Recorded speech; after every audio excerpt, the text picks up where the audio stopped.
Bismillahirrahmanirrahim.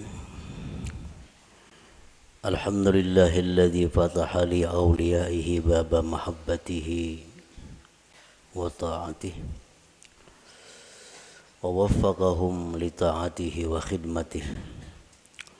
Ashhadu an la ilaha illallah wahdahu la syarika lahu fi uluhiyyatihi wa rububiyyatihi.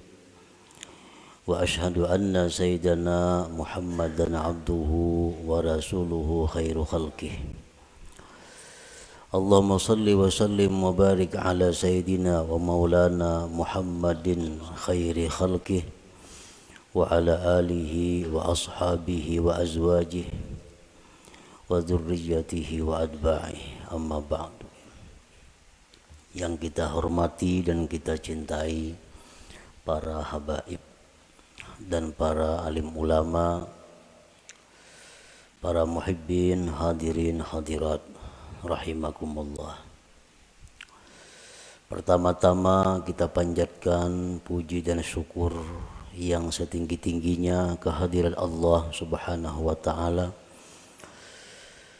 yang mengumpulkan kita di tempat ini untuk berzikir, mengingat Allah dan mengucapkan kalimah-kalimah thayyibah lainnya.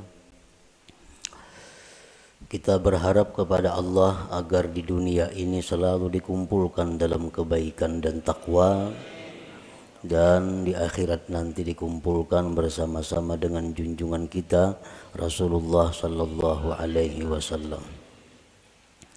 Salawat dan salam kita haturkan kepada junjungan kita Nabi besar Muhammad sallallahu alaihi wasallam dan kepada seluruh keluarga, para sahabat, zuriat dan pengikut beliau sampai hari akhir nanti. Para muhibbin rahimakumullah.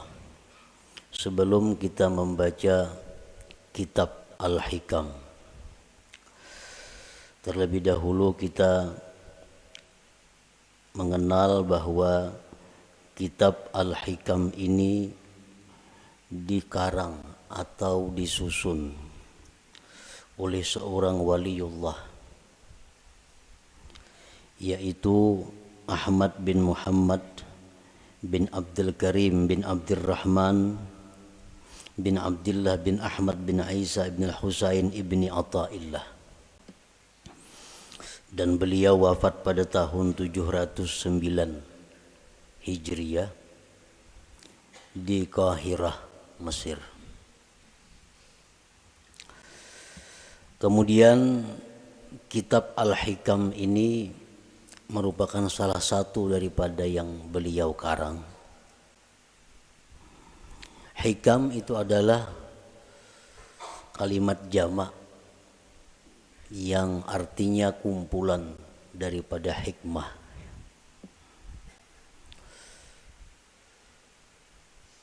Syekh Muhammad Hayat As-Sindi mengatakan bahwa di dalam hikam itu ada 264 hikmah. 264 hikmah itu terkumpul di dalam satu kitab, sehingga dinamai kitab itu adalah Al-Hikam. Nah, mengenai hitungan berapa hikmah yang ada di dalam kitab Al-Hikam itu, bermacam-macam para ulama menghitungnya. Ada yang mengatakan jumlah hikmah yang ada di dalam hikam itu berjumlah 264. Ada yang mengatakan 275. Dan ada yang mengatakan lain pada yang demikian. Sebagaimana para ulama tidak sama pendapatnya tentang menghitung jumlah ayat-ayat yang ada di dalam Al-Quran. Ada yang mengatakan 6.666, ada yang mengatakan lain daripada itu. Para muhibbin rahimakumullah, kemuliaan dan kehebatan kitab Al-Hikam ini sampai-sampai dikatakan oleh sebahagian ulama, lau jazatis salatu bi syai'in ghairal Qur'an lajazat bihikam ibni Athaillah. Andai kata di dalam sembahyang itu boleh kita membaca selain Al-Quran, waktu qiyam, waktu berdiri, itu kan hanya Quran yang kita baca, surat Fatihah dan surah yang lain. Andai kata boleh diganti dengan yang lain, niscaya kitab hikam ini patut dijadikan penggantinya. Niscaya kitab hikam ini boleh untuk dijadikan penggantinya. Kenapa demikian? Karena kehebatannya dalam lapas, susunan kata-katanya, dan makna-maknanya mengandung ilmu-ilmu yang bermanfaat bagi mereka yang membaca dan memahaminya. Para muhibbin rahimakumullah, kitab hikam itu satu matan yang banyak disyarahkan oleh para ulama. Berpuluh-puluh macam kitab syarah hikam. Intinya adalah menguraikan seluas-luasnya apa yang terkandung di dalam hikmah per hikmah yang ada di dalam kitab hikam itu. Nah, oleh karena itu, di dalam kesempatan kita membaca kitab hikam ini, ulun kadang mengambil kepada satu kitab syarah hikam tertentu. Jadi artinya kita membaca matannya, kemudian kita ambil dari beberapa syarah-syarah yang ada yang telah dikarang oleh para ulama itu. Para muhibbin rahimakumullah, al-hikmatul ula, hikmah yang pertama di dalam kitab hikam, min alamatil i'timad 'alal amal nuqsanur raja inda wujudiz zalal. Nah, ini kalimat hikmah yang pertama di dalam kitab hikam itu. Min alamatil i'timad 'alal amal nuqsanur raja inda wujudiz zalal. Artinya, sebagian daripada tanda berpegangnya seseorang dengan amal, berkurangnya mengharap rahmat Allah ketika adanya kesalahan pada dirinya.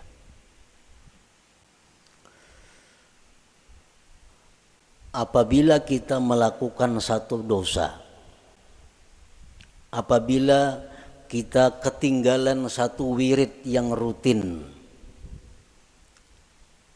nah kemudian kita merasa jauh dari rahmat Allah,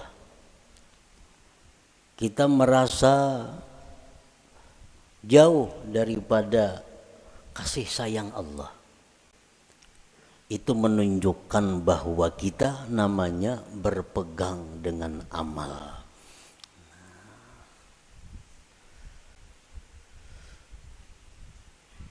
Orang-orang yang mulia, orang-orang yang sudah mengenal lebih jauh tentang Allah Subhanahu wa ta'ala, dalam keadaan apapun mereka itu tidak berkurang harapnya kepada Allah.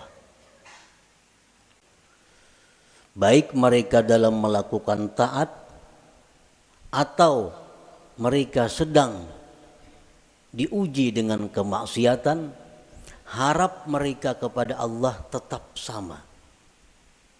Kenapa sebabnya? Karena mereka tidak berpegang kepada amal. Mereka itu berpegang kepada rahmat Allah, berpegang kepada anugerah Allah Subhanahu wa ta'ala. Para muhibbin rahimakumullah, amal itu artinya adalah harakatul jismi awil qalbi. Itu ngarannya amal. gerak tubuh, gerak jasad atau hati. Bila bergerak awak kita nih ngarannya beramal. Nah, bila bergerak hati kita ngarannya beramal. Itu arti amal. Fa in taharraka bima fihi sawab summiya ta'atan. Wa in taharraka bima fihi al-iqab summiyat maksiatan. Apabila gerak badan kita atau gerak hati kita itu ada pahalanya, itu ngarannya taat. Apabila gerak badan atau hati kita itu mengakibatkan kita disiksa, ngarannya maksiat. Jadi maksiat itu beramal juga. Makuat badan itu beramal jar. Orangnya penjudi.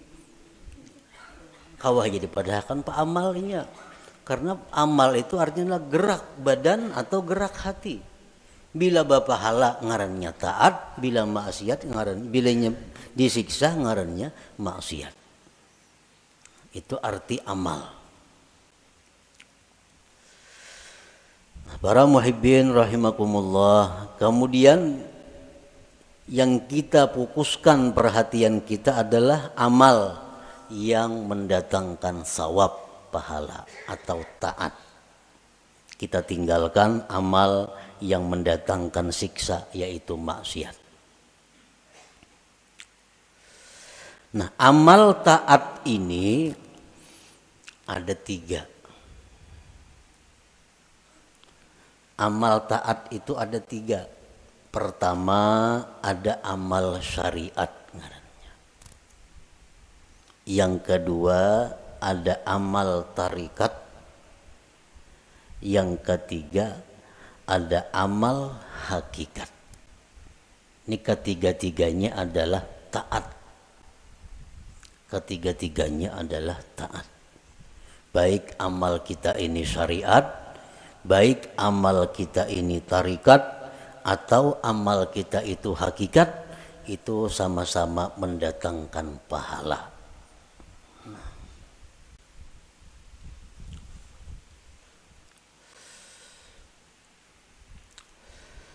Amal syariat untuk apa?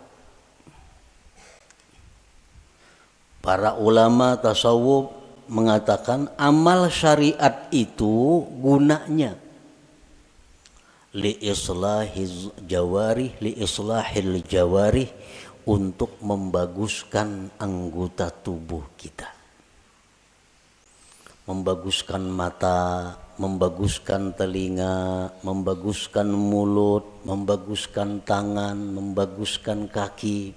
Itu disebut adalah amal syariat. Kayak apa mata supaya bagus? Jangan memandang yang diharamkan Allah.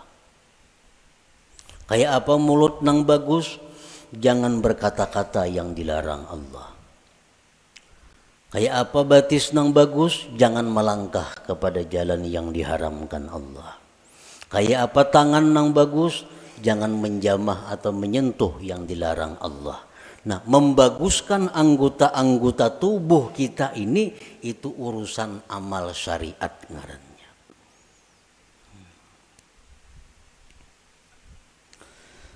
Wa amalut tariqah li islahil qulub. Sedangkan amal tarikat itu untuk membaguskan hati.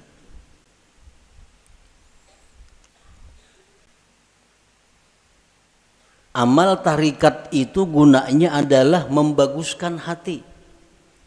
Kayak apa supaya hati jangan sombong, itu urusan amal tarikat yang membaguskan. Kayak apa hati supaya jangan ria, itu amal tarikat yang membaguskan. Kayak apa hati supaya jangan dengki, itu urusan amal tarikat yang mengurusnya. Nah, jadi amal tarikat itu adalah gunanya untuk membaguskan hati. Wa amalul hakikah li islahil arwah, sedangkan amal hakikat itu untuk membaguskan arwah. membaguskan roh. Kayak apa roh kita ini supaya bagus? Roh nang bagus tuh nang kayak apa?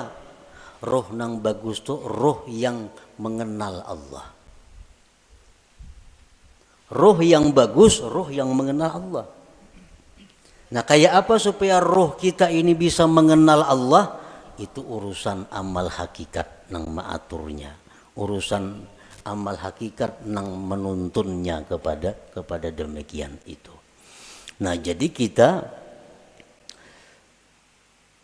3 amal yang perlu kita laksanakan. 1, amal syariat supaya zahir tubuh kita ini bagus. Yang kedua, amal tarikat itu kemudian dilaksanakan supaya hati kita bagus. Dan yang ketiga, amal hakikat kita lakukan agar roh kita ini bagus. Nah, para muhibbin rahimakumullah, amal syariat fungsinya untuk membaguskan anggota tubuh.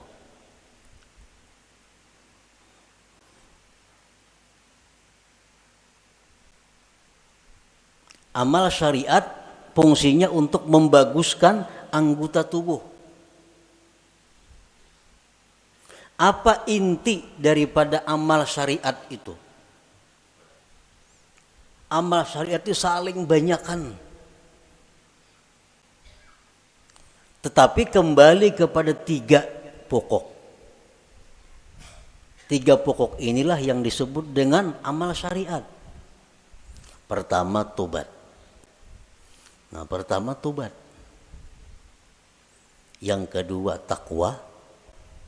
Yang ketiga istiqamah. Nah, ini seluruh amal syariat kembali kepada 3 ini. Tobat, kemudian takwa, kemudian istiqamah. Nah, tobat artinya apa? Membersihkan diri daripada yang kotor-kotor. Membersihkan diri daripada maksiat-maksiat. Itu tobat. Dimandii. Nah, mandi itu tobat ngarannya. Imbah mandi hanyar dipakaiani. Nah, dipakaiani betapi, babaju, bakupia, bermacam-macam pakaian. Nah, itu adalah takwa. Nah, kayak apa supaya jangan lepas pakaian itu dari kita? Ngarannya istiqamah. Manbanu beselawar, manbanu betilanjang tuh ada istiqamah ngarannya. Istiqamah ini selalu berpakaian. Nah, artinya apa? Selalu menjunjung perintah Allah, menjauhi yang dilarang Allah dalam keadaan apapun. Itu istiqamah. Dalam keadaan susah, rajin ibadah. Dalam keadaan kaya, rajin ibadah. Dalam keadaan sakit, rajin ibadah. Dalam keadaan sihat, rajin ibadah. Dalam keadaan apapun ibadah kada tertinggal. Ini ngarannya istiqamah. Nah, 3 hal itu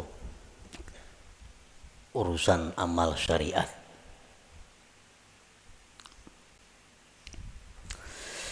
Nah, kemudian amal tarikat. Banyak banget tarikat itu amalannya. Tetapi intinya kembali kepada 3. Supaya hati kita ini bagus. Pertama, ikhlas. Ikhlas. Yang kedua, sidik. Yang ketiga, tumakninah. Nah, ini intinya. Seluruh amal tarikat buliknya kenang 3 ini. Bila yang 3 ini bisa kita laksanakan, maka kita sudah mempunyai amal tarikat ngarannya. Berarti sudah punya hati yang bagus. Pertama, ikhlas. Nah, yang kedua, sidik. Setiap orang sidik pasti ikhlas. Orang ikhlas belum tentu sidik. Jadi sidik itu lebih tinggi kedudukannya daripada ikhlas.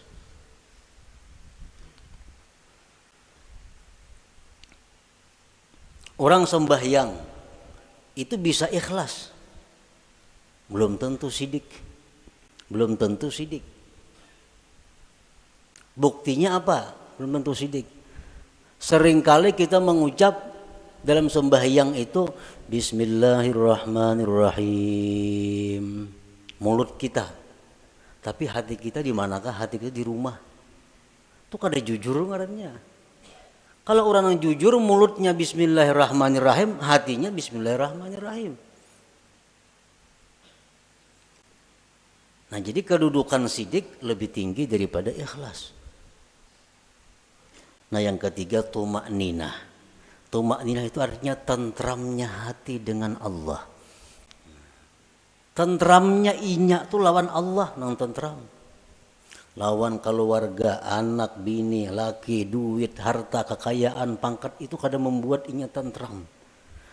Tapi begitu mengingat Allah, hatinya tentram. Nah, ini tumakninah. Ini urusan tarikat. Urusan tarikat. Jadi kalau orang sudah lulus dalam tarikat itu pasti tentram dengan Allah. Alladzina amanu wa tatma'innu qulubuhum bidzikrillah, ala bidzikrillah tatma'innul qulub. Ini untuk orang tarikat. Nah, orang-orang yang beriman itu tentram hatinya dengan mengingat Allah.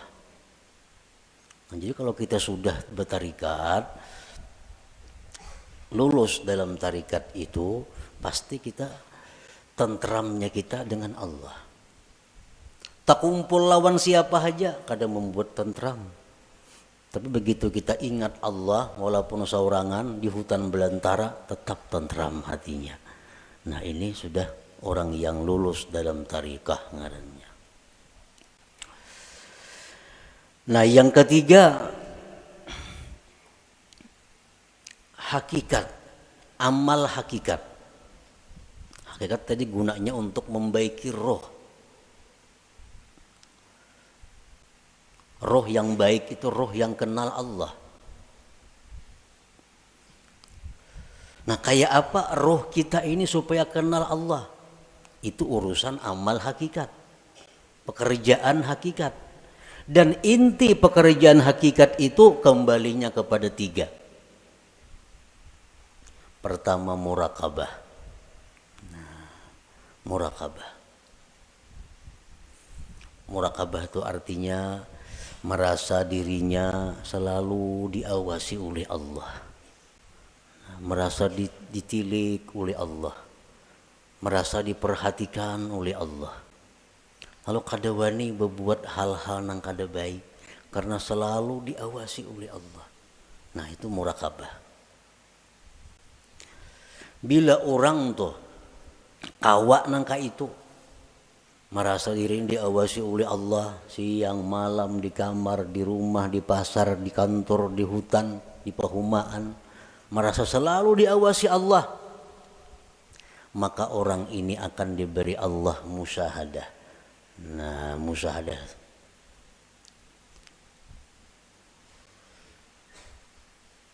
Bila orang itu sudah musyahadah lawan Allah, ngarannya ma'rifat lawan Tuhan. Jadi amal hakikat ini tiga, murakabah, musyahadah, ma'rifat. Itu amal hakikat ngarannya.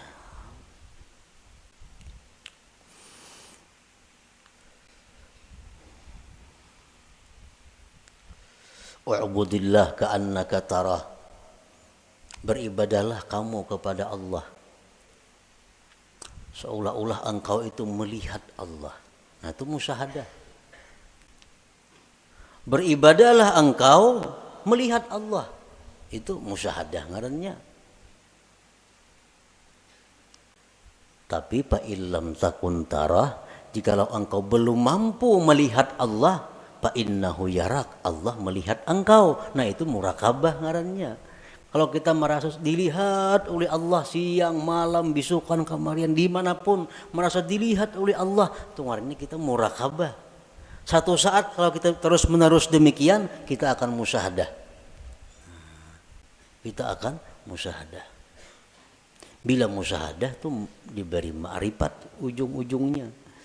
Nah, amal hakikat itu tiga macam. Murakabah, musyahadah, ma'rifah. Nah, para muhibbin rahimakumullah. Jadi amal ada 3. Amal syariat, yang pertama kita laksanakan amal syariat. Tobat, takwa, istiqamah. Supaya apa? Zahir tubuh kita bagus. Yang kedua, amal tarikat. Supaya hati kita baik. Dengan apa? Ikhlas, jujur, tumakninah. Tentram dengan Allah. Yang ketiga, amal hakikat, supaya roh kita ini baik.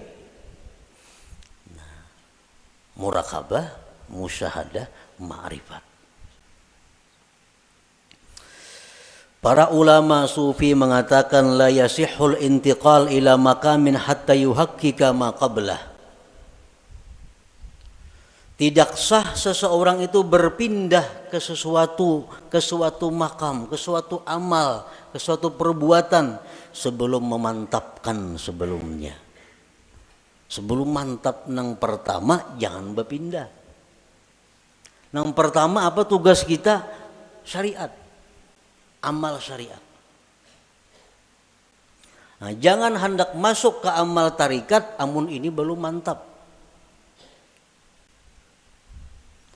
Jadi apa yang harus kita mantapi terlebih dahulu? 3 perkara. Tobat, takwa, istiqamah. Nah 3 ini diurus. Bila 3 ini kita sudah mantap, nah hanya kita naik ke amal tarikat. Pertama tobat. Jadi pengertian tobat ini jangan kita beranggapan bahwa nang batubat itu orang-orang periman nang perlu kada. Kita ini perlu kepada tobat. Jangan dianggap orang nang tengah jalan itu nang harus bertobat. Jangan orang-orang nang kada karuan itu kita anggap inya perlu bertobat. Sebenarnya kita sendiri mesti selalu tobat. Kita tiap hari mesti tobat. Kita merasa kadang-kadang orang aja yang perlu bertobat, seorang kada perlu, asa baik. Nah ini nang kada mau naik kelas. Umuran itu aja. Kenapa? Karena bila merasa tobat orang nang perlu bertobat, seorang ini asa bujur sudah. Pada tobat itu perlu setiap orang. Walaupun lain-lain bentuk tobatnya. Sebagian orang ada yang mesti tobat daripada kafir. Sebagian orang ada yang perlu tobat daripada dosa besar. Sebagian orang ada yang perlu tobat dari dosa kecil. Sebagian orang ada yang perlu tobat daripada makruh. Tobat daripada khilaful aula yang kurang baik. Jadi setiap manusia dengan tingkatan apapun itu mesti tobat.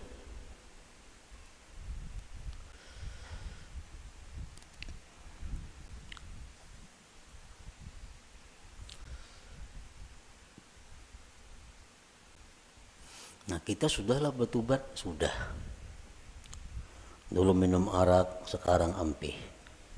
Dulu penjudi, sekarang ampih. Tobat. Dulu ketujuh riba, sekarang ampih. Tobat. Dahulu suka zina, sekarang ampih, sudah tobat. Nah cuma tahukah kita tobat kita itu diterima atau kada? Nah, karena orang nang ampih itu belum tentu diterima.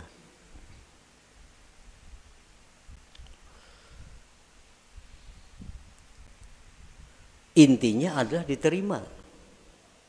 Apakah tobat kita itu sudah diterima oleh Allah atau belum? Nah ini yang kada tahu.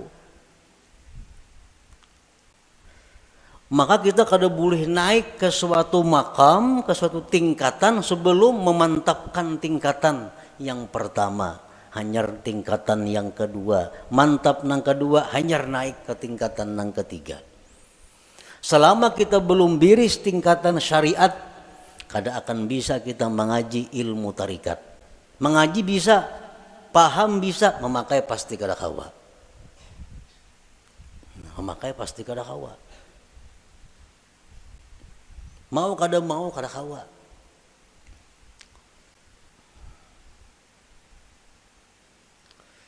tarikat belum biris, belum matang, belum selesai, kada akan bisa naik kepada hakikat. Maka dengan hakikat itulah kita bisa dapat kepada ma'rifat. Nah, jadi diibaratkan itu ma'rifat itu satu mutiara. Nah, mutiara andaknya mutiara itu di dalam ruangan nang halus, muat awak. Ruangannya muat awak. Ruangan nang halus ini andaknya di sebuah kamar. Nah, kamar kawah jorong boleh membaanam. Dan kamar itu andaknya dalam sebuah rumah. Nah, rumah ini mau naik sepeda motor kawah aja ke rumah. Nah, jadi kita kada bisa masuk ke rumah kalau kita masih banyak bawaan. Ada kawa. Kalau kita masih banyak bawaan kita ini masih berinting, sering banyakan bawaan. Kalau kita bakajal ke rumah, kada kawa. Buangi nang kada perlu supaya kita kawa masuk ke rumah. Nah, motor ditinggal, nang mana diisi motor, toko ditinggal. Kalau mangkut toko ke rumah, kada kawa. Nah, kios ditinggal, kabun ditinggal, kada muat rumah. Nah, jadi nang kau masuk ke rumah hanya barang-barang tertentu. Nah, artinya apa? Syariat itu laksana rumah. Begitu kita masuk syariat, banyak nang kita tinggalkan. Riba tinggalkan, permainan tinggalkan, zina tinggalkan, semua aja tinggalkan. Kawa tuh kita masuk ke rumah. Nah, sepeda motor kawa dibawa ke rumah, sepeda kawa dibawa ke rumah. Begitu kita hendak masuk kamar, nah, ngalih bawa sepeda motor ke kamar, ngalih bawa kendaraan ke kamar itu, pas ditinggal di luar kamar, bakal karasan kada kawa bahanjuran. Nah, sama halnya kita ini kalau hendak masuk kepada tarikat, buangi gawian-gawian yang lain-lain supaya kita muat bandak di situ. Nah, hendak masuk pulang ke hakikat, halus kamarnya muat awak, jam tangan gin dipacul kada kawa. Kacamata santok pacul juga. Nah, muat beti lanjang aja kawa lagi. Nah, hanyar kawa kita masuk ke kamar nah halus tuh untuk mengambil yang berharga yaitu mutiara atau ma'rifat itu. Nah, itu artinya kita kada kawa melangkah ke situ kalau sebelum matang nang pertama. Nah, syariat ini nang dibiriskan terlebih dahulu. Cara kita berjual beli, cara kita bergaul, cara kita makan, cara kita berpandir, cara kita berpakaian sesuaikan dengan syariat. Bila kada sesuai lawan syariat, hendak ke hakikat kada bisa. Jamin kada bisa. Napanya bisa? Pandirnya aja. Pandirnya aja bisa. Praktiknya kada bisa. Itu sudah hukum, ketentuan. Syariat kada mantap, kada kawan naik ke tarikat. Tarikat kada mantap, kada kawan naik ke hakikat. Nah, jadi fokus kita ini adalah membaguskan dahulu syariat kita. Kayak apa membaguskan syariat? Tobat. Nang ketujuh menggibah, tobat. Nang ketujuh riba, tobat. Nang ketujuh memakai pakaian haram, tobat. Imbah kita tobat itu perlu diteliti, perlu dipikirkan. Tobatku ini diterima juga kah, kada kah? Selama kita belum ada ketentuan tobat ini diterima atau kada diterima, hati kita masih kada nyaman, hati kita masih kada tentram karena belum ada kepastian tobat atau kada tobat. Takwa kemudian ibadah, sembahyang, puasa segala macam, takwa. Istiqamah terus menerus seperti itu. Bila 3 macam ini kawa, nah ayo ya naik kita ke amal apa? Ke amal tarikat. Kita wajib mengusahakan syaratul kabul. Kita wajib mengusahakan syarat diterima tobat kita, diterima takwa kita, diterima istiqamah kita. Itu kita wajib mengusahakan persyaratannya supaya ini diterima oleh Allah. Sembahyang contohnya. Kayak apa sembahyang itu supaya diterima oleh Allah? Ada syarat-syaratnya.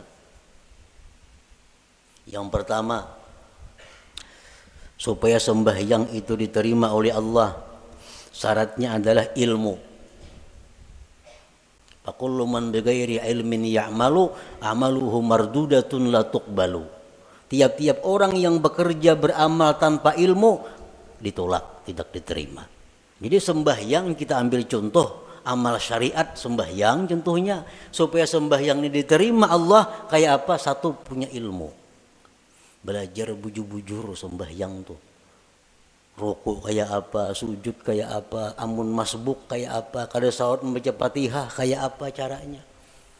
Nah, bujur-bujur belajar sembahyang supaya sembahyang kita diterima.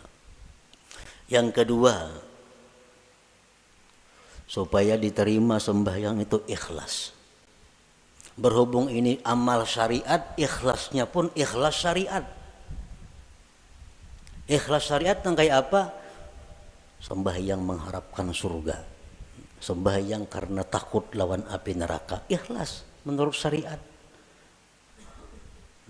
Sembahyang kita mudahan masuk surga dengan itu syariat bujur, ikhlas. Kenapa sembahyang? Takutan kalau pindah ke neraka mati, itu ikhlas dalam syariat. Jangan ada tujuan lain sembahyang. Contoh, kita ambil contoh sembahyang supaya dipuji orang, supaya dihormati orang, dimuliakan orang. Jangan ada sedikit pun dalam hati demikian. Ikhlas. Yang ketiga, syaratnya diterima itu sembahyang atau amal-amal ibadah lainnya, muwafaqatus syurut wal arkan wal adab. Sembahyang kita ini sesuai syarat. Penuhi syarat-syaratnya apa? Rukun-rukunnya apa? Adabnya apa? Orang hendak sembahyang mesti berwudu, suci daripada hadas najis, menutup aurat, menghadap kiblat, masuk waktu. Nah, penuhi. Bersihin najis, sucikan hadas dengan wudu, tutup aurat, tunggu waktu sembahyang, bila masuk hanyar sembahyang. Nah, itu syaratnya sudah biris. Syaratnya biris, rukunnya, rukun sembahyang. Rukuk kayak apa, bacaan Fatihahnya kayak apa, sujudnya kayak apa, sesuaikan dengan aturan. Embah itu pulang adab. Walaupun sembahyang ini syaratnya cukup, rukun cukup, tapi kada beradab, itu bisa kada diterima.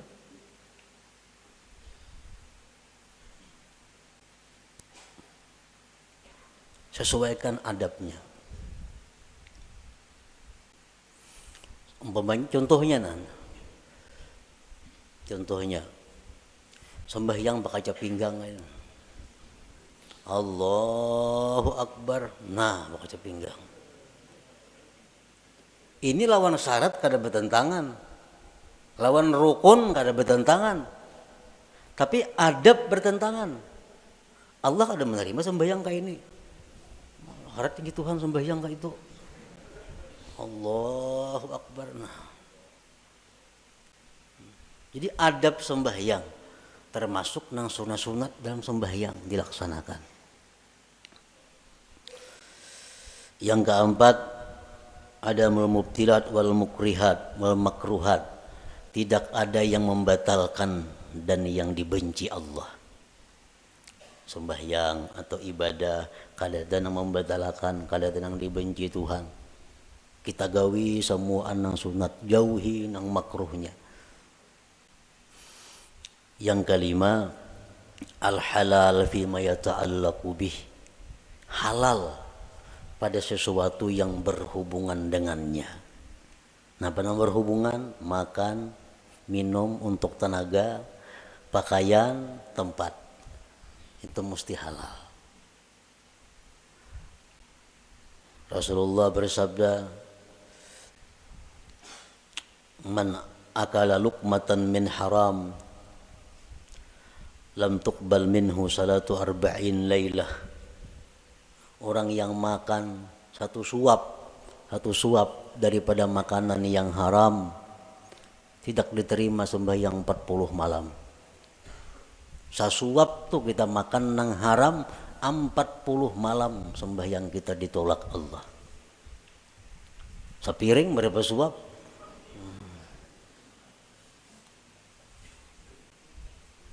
Nah, ini urusan amal syariat.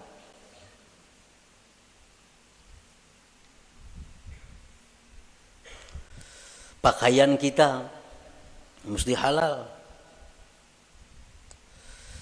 Rasulullah SAW bersabda, "Man ishtara sauban bi ashri darahim bi samanihi dirhamun haram lam yaqbalillah salatahu ma dama alaihi minhu syai." Barang siapa nukar pakaian 10 dirham, 1 dirham ada yang haram, kada Allah terima sembahyangnya selama itu masih ada.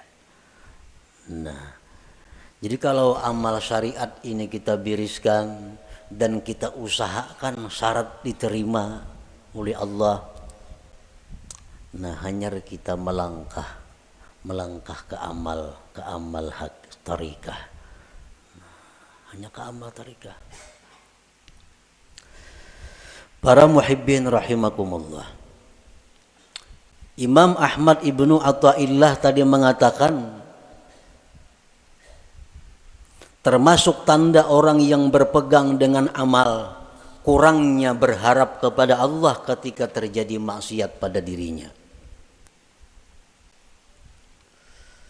Nah, sekarang kita tadi beramal, tobat sudah kita laksanakan, syarat-syarat untuk diterima sudah kita laksanakan, takwa sekarang ini kita laksanakan, istiqamah kita laksanakan. Jangan sekali-kali kita berpegang, kita condong, kita gembira dengan tobat, takwa dan istiqamah itu.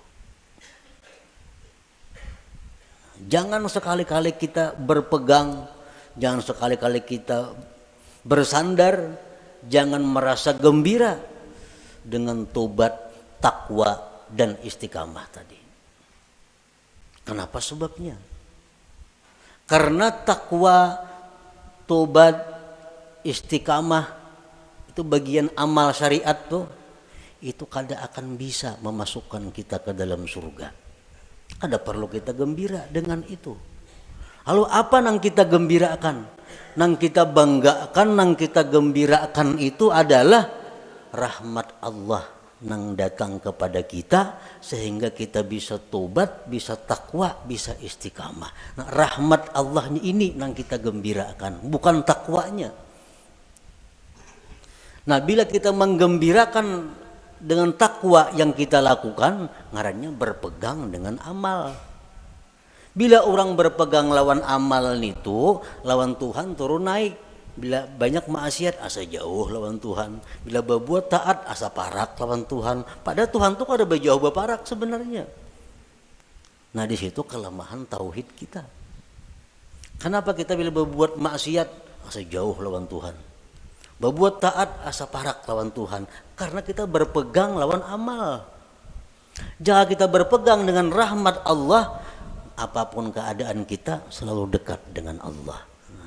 Baik dalam maksiat kita dekat dengan Allah, waktu taat dekat lawan Allah, karena kita berpegang lawan Allahnya, bukan dengan amal kitanya. Nah, ini min alamatil i'timad 'alal amal nuqsanur raja inda wujudiz zalal. Rasulullah SAW bersabda, la yadkhula ahadukumul jannah bi amalihi. Seseorang kamu, ujar Nabi, selamanya tidak akan bisa masuk surga dengan amalnya. Nah, buat apa kita berpegang lawan amal? Buat apa kita gembira dengan tobat, gembira dengan takwa, gembira dengan sembahyang? Nah, apa gembira akan? Itu kadang membawa ke surga, ujar Nabi kita. Qalu wala anta ya Rasulullah, Qala wala ana, aku pun ya Nabi, amalku kada bisa masukkan aku ke surga. Illa ayyataghammadani Allah birahmatih, kecuali Allah yang meliputkan aku dengan rahmatnya. Nah rahmatnya ini nang kita gembirakan. Oh kita gembira, kita suka tobat sebab Allah memberikan rahmat kepada aku. Bukan dengan tobatnya kita gembira, tapi dengan rahmat yang diberikan Allah kepada kita. Nah itu yang kita pegang. Bila kita memegang rahmat Allah, kita kada akan berubah dengan Allah dalam keadaan taat atau dalam keadaan maksiat. Nah inilah inti daripada yang dimaksud dalam hikmah yang pertama Imam Ahmad Ibnu Athaillah, min alamatil i'timad alal amal nuqsanur raja inda wujudiz zalal. Tanda orang yang berpegang dengan amal, kurang berharap, rasa jauh bila mana dia maksiat kepada Allah, padahal kada boleh itu. Jadi kita dalam taat dekat dengan Tuhan. Kita waktu maksiat pun jangan merasa jauh lawan Tuhan, tetap dekat dengan Tuhan. Karena maksiat taat itu adalah bagian daripada amal. Amal kada perlu kita pegang. Yang kita pegang adalah Allah, rahmatnya dan anugerahnya. Nah kemudian sesudah itu al-hikmatus saniyah, hikmah yang kedua daripada Imam Ahmad Ibnu Athaillah.